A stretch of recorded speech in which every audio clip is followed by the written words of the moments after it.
बात इंग्लैंड में हुए चुनावों की करेंगे। दुनिया भर में ऐसा लग रहा है कि सत्ता बदलने की दस्तक है।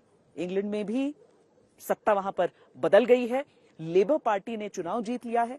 14 सालों से वहां पर कंजर्वेटिव पार्टी का शासन था, लेकिन इस बार कीयर स्टार्मर के नेतृत्व में लेबर पार्टी ने वहां पर ऐतिहासिक जीत हासिल की है।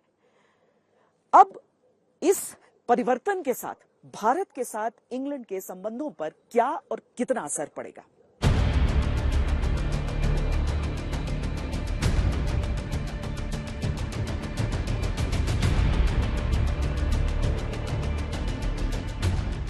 डाउनिंग स्ट्रीट वो जगह जो सन 1735 से ब्रिटिश प्रधानमंत्री का आधिकारिक सरकारी निवास है। इस काले दरवाजे के पीछे पिछले 275 सालों से ब्रिटेन और दुनिया को प्रभावित करने वाले फैसले लिए जाते रहे हैं।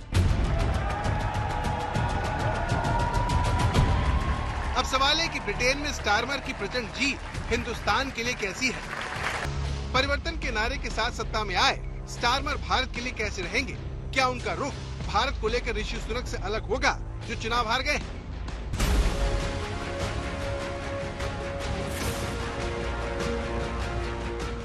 देश पहले और पार्टी बाद में का नारा देने वाले स्टार्मर के 400 पार जाने से ब्रिटेन में उनकी पार्टी के हौसले बुलंद। चुनाव जीतने वालों में कई भारतीय चेहरे भी शामिल हैं, जिसमें ये चेहरा भारत से रिश्तों के लिहाज से काफी अहम साबित हो सकता है। ये प्रीति कौर गिल है, ब्रिटेन की पहली सिख महिला सांसद, लेकिन इनकी असली पहचान भारत विरोध से जुड़ी है, जो समय समय पर भारत के खिलाफ जहर उगलती रहती है।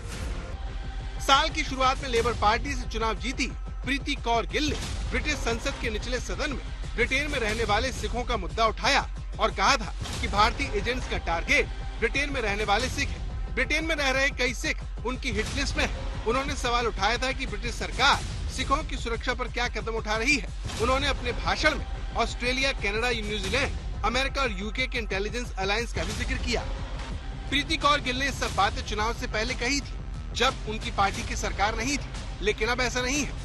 कीयर स्टार्मर ने लेबर पार्टी को जिताने के लिए अपने पार्टी की नीतियां बदली, उनके काम करने का ढंग बदला, विचार बदले ताकि जीत हासिल हो। ऐसे ही क्या लेबर पार्टी और कीयर स्टार्मर अपनी विदेश नीति पर भी फिर से विचार करेंगे या नहीं? रिश्ते कंजर्वेटिव पार्टी और भारत के बीच काफी मजबूत थे, लेकिन लेबर पार्टी के मेंबर्स ने हमेशा क्रिटिसाइज किया भारत को। क्या वो बदलाव अब देखने को मिलेगा? दुनिया बदल गई है, भारत बदल गया है और भारत बहुत ही अहम हो गया है ग्लोबल पॉलिटिक्स में। देखना ये होगा कि क्या कीयर स्टार्मर इस पर ध्यान देंगे या नहीं। क्योंकि सिख लेबर काउंसिलर परविंदर कौर पहले ही खालिस्तान समर्थक पोस्ट साझा करने के लिए पार्टी की जांच के घेरे में है, जिसमें भारत में नेताओं की हत्या करने वाले आतंकवादी समूह और आतंकवादियों का भी समर्थन किया गया। सरकार में आने से पहले ही कीयर स्टार्मर ने साफ कर दिया था, अपने मैनिफेस्टो में भी डाला था कि भारत के साथ यूनाइटेड किंगडम अच्छे रिश्ते चाहता है। और इलेक्शन से पहले ही, कैंपेनिंग के दौरान ही कुछ अपने बड़े इंपॉर्टेंट शैडो मिनिस्टर्स जो यहाँ पर ऑपोजिशन में शैडो मिनिस्टर्स का मतलब होता है वो लोग जो किसी मिनिस्ट्री और मिनिस्टर को डायरेक्टली फॉलो करते हैं, जैसे डेविड लैमी यहाँ पे फॉरेन सेक्रेटरी डेविड कैमरन थे, उनके शैडो ऑपोजिशन मिनिस्टर थे डेविड लैमी। तो डेविड लैमी भारत का दौरा कर चुके हैं, हेल्थ सेक्रेटरी दौरा कर चुके हैं, ट्रेजरी सेक्रेटरी कर चुके हैं। तो ऐसे कई इंपॉर्टेंट शैडो मिनिस्टर्स थे जो भारत होकर आए, और यहाँ पर भी उन्होंने साफ तरीके से कह दिया कि हिंदू फोबिया बिल्कुल टॉलरेट नहीं करेंगे, भारत के साथ अच्छे रिश्ते चाहते हैं। लेबर पार्टी से एक और सांसद वरिंदर जूस ने भी जीत दर्ज की है। जूस के साथ साथ कौर की तरह जूस पर भी खालिस्तानी समूहों से संबंध रखने का आरोप है। उन्होंने लाभ सिंह और सुखविंदर सिंह बब्बर जैसे अलगाववादियों की एक गैलरी के सामने स्टार्मर के साथ पोज दिया था। तो लेबर पार्टी में ऐसे सांसदों की भरमार है जो भारत विरोधी हैं। इसके बावजूद ब्रिटेन के नए पीएम और उनकी पार्टी ने उन्हें टिकट दिया। स्टार्मर ने उनके लिए प्रचार भी किया। इसीलिए सवाल उठ रहा है कि क्या ब्रिटेन में हुआ सत्ता परिवर्तन भारत के पक्ष में साबित होगा, या फिर अभिव्यक्ति की आजादी के नाम पर ब्रिटेन में भारत के खिलाफ जहर उगलने वालों को खुली छूट मिल जाएगी। लंदन से गीता मोहन के साथ आज तक ब्यूरो। भारत के साथ किसी भी देश का संबंध इस बात पर बहुत हद तक निर्भर करता है कि उस देश का रुख कश्मीर को लेकर, कश्मीर मुद्दे को लेकर कैसा रहता है। अब लेबर पार्टी का इतिहास रहा है कश्मीर पर कि वो वहां पर आत्मनिर्णय का समर्थन करते हैं। भारत को ये बात कभी भी पसंद नहीं थी। भारत का जो रुख रहा है वो बहुत ही मजबूत रहा है। बीते कुछ समय में दुनिया भर के देशों का एजेंडा और उनका रुख बदलता हुआ सबने देखा है। लेकिन क्या अब कीयर स्टार्मर इस गलती को सुधारेंगे, इस पर बहुत हद तक निर्भर करेंगे भारत और इंग्लैंड के रिश्ते।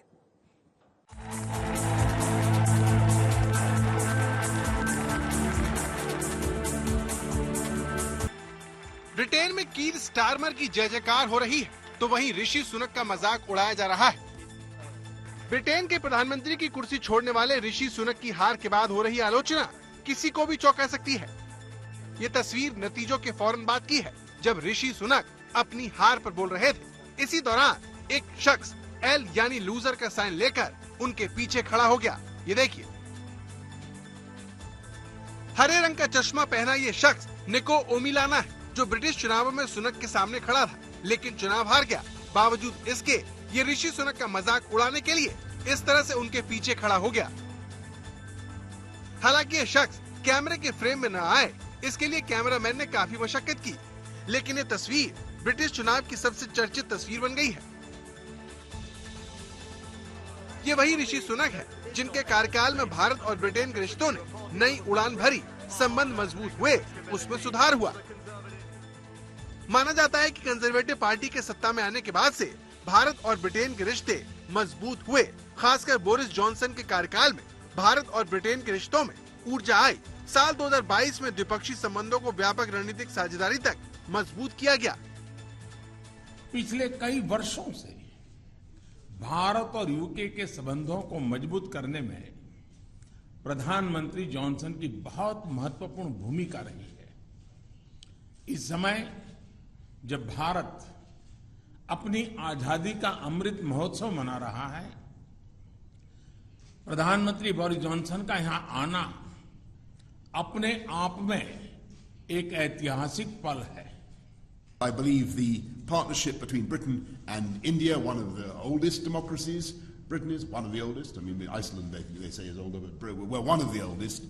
And India, certainly the largest democracy, is one of the defining friendships of our times. लेकिन स्टारमर लेबर पार्टी से है, जिनका रुख ऐतिहासिक तौर पर भारत को लेकर नरम नहीं माना जाता। लेबर पार्टी कश्मीर मुद्दे पर भारत विरोधी रुख अपनाती आई है। लेबर पार्टी कश्मीरियों के लिए आत्मनिर्णय के आह्वान का समर्थन करती रही है। खास तौर पर साल 2019 में जेरेमी कॉर्बिन के नेतृत्व में लेबर ने अंतर्राष्ट्रीय पर्यवेक्षकों को कश्मीर में प्रवेश की वकालत करते हुए एक आपातकालीन प्रस्ताव पारित किया था। इस प्रस्ताव में घोषणा की गई कि कश्मीर में मानवीय संकट पैदा हो गया है। प्रस्ताव में इस बात पर भी जोर दिया गया कि कश्मीर को आत्मनिर्णय का अधिकार दिया जाना चाहिए। भारत ने इस प्रस्ताव का विरोध किया था। लेबर पार्टी के कॉर्बिन से भारत और पाकिस्तान के बीच संभावित परमाणु तनाव को रोकने के लिए मध्यस्थता की सुविधा और शांति बहाल करने के लिए दोनों देशों के उच्चायुक्तों के साथ जुड़ने का आग्रह भी किया। लेबर पार्टी पारंपरिक रूप से विचारधारा पर आधारित विदेश नीति पर चलती है। मानवाधिकारों के रिकॉर्ड को लेकर भी लेबर पार्टी अक्सर भारत और दूसरे देशों की आलोचना करती रही है। भारत की सरकार ने इसे कभी पसंद नहीं किया। एक और मुद्दा ब्रिटेन आकर बसने वाले भारतीय कामगारों को वर्क परमिट जारी करने का भी है। लेबर पार्टी का घोषित लक्ष्य ये है कि वो वैध प्रवासियों की संख्या को कम करेगी और अवैध प्रवासियों को ब्रिटेन में दाखिल होने से रोकेगी।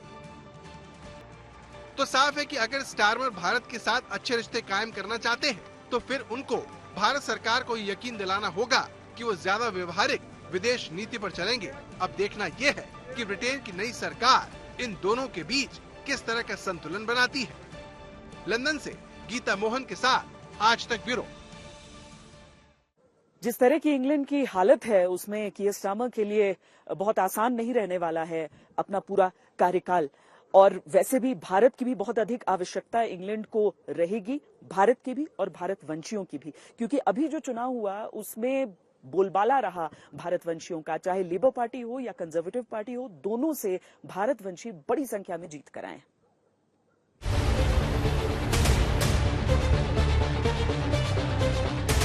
ऋषि सुनक भले ही चुनाव हार गए हो, लेकिन इस बार पिछली बार से ज्यादा भारतवंशी ब्रिटिश संसद पहुंचे हैं। इस चुनाव में ब्रिटेन में 650 सीटों पर 107 भारतीयों ने अपनी किस्मत आजमाई, जिसमें से कई चेहरे जीतने में कामयाब हो गए। बड़ी बात यह है कि कोई भी पार्टी हो, जीतने वालों में भारतीयों का दबदबा है। ऋषि सुनक की पार्टी भले ही हार गई हो, लेकिन ऋषि सुनक उत्तरी इंग्लैंड से चुनाव जीत गए। लेबर पार्टी के सदस्य कनिष्क नारायण ने ब्रिटेन आम चुनावों में जीत हासिल की। कनिष्क नारायण का जन्म बिहार के मुजफ्फरपुर में हुआ था। वो 12 साल की उम्र में पढ़ाई के लिए यूके चले आए और उन्होंने ऑक्सफोर्ड और स्टैनफोर्ड में पढ़ाई की। कनिष्क सिविल सेवक रह चुके हैं। इसके अलावा उनके पास प्राइवेट सेक्टर में भी काम का अनुभव है। कंजर्वेटिव पार्टी की बड़ी नेता Suella Braverman Waterloo will say जीती हैं। गगन मोहिंद्र पंजाबी हिंदू फैमिली से हैं। वो कंजर्वेटिव पार्टी के सदस्य हैं। वो यूके जनरल इलेक्शन में साउथ वेस्ट हर्ट से चुनाव जीते हैं। उनके माता पिता पंजाब से थे। गगन मोहिंद्र के जन्म से पहले ही वो यूके चले गए थे। लेबर पार्टी के सदस्य नवेंदु मिश्रा ने स्टॉकपोर्ट सीट से जीत हासिल की। उन्होंने 2019 के चुनावों में भी इस सीट पर परचम लहराया था। उनकी मां गोरखपुर से आती है, जबकि उनके पिता उत्तर प्रदेश कानपुर से हैं। इस सीट पर 1992 से हर चुनाव में लेबर पार्टी के सांसद ने जीत हासिल की थी। इसके अलावा सतवीर कौर भी साउथहैम्पटन टेस्ट से सांसद बनने वाली भारतवंशी है।